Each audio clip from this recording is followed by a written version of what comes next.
C'est dans les colonnes de Gala que Benjamin Biolay s'est confié sans détour sur sa consommation d'alcool.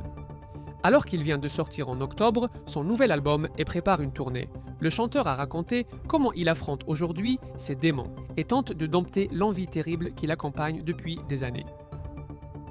Éloigné de la France, Benjamin Biolay semble aujourd'hui profiter d'une lucidité nouvelle.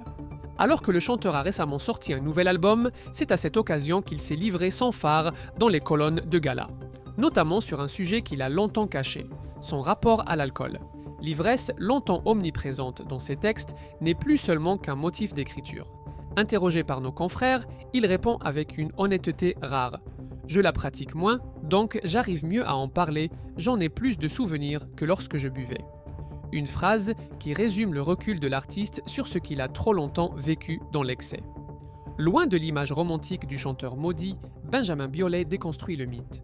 Je n'ai pas écrit ces chansons dans un état second, mais ce n'est pas quelque chose que je suis parvenu à arrêter complètement, admet-il, avant d'ajouter qu'il sait désormais qu'il est possible de monter sur scène sans un petit verre.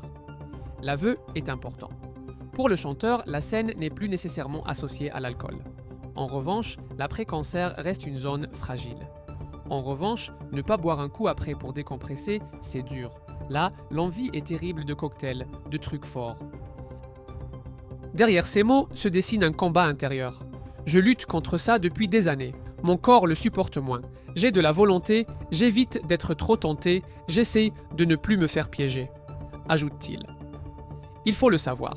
Le chanteur avait déjà évoqué par le passé l'ampleur vertigineuse de sa consommation auprès de Marie-Claire, jusqu'à des quantités qui dépassent l'entendement.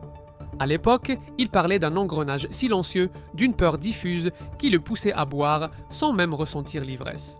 Une mécanique d'autodestruction plus qu'un plaisir. Aujourd'hui, le temps est différent.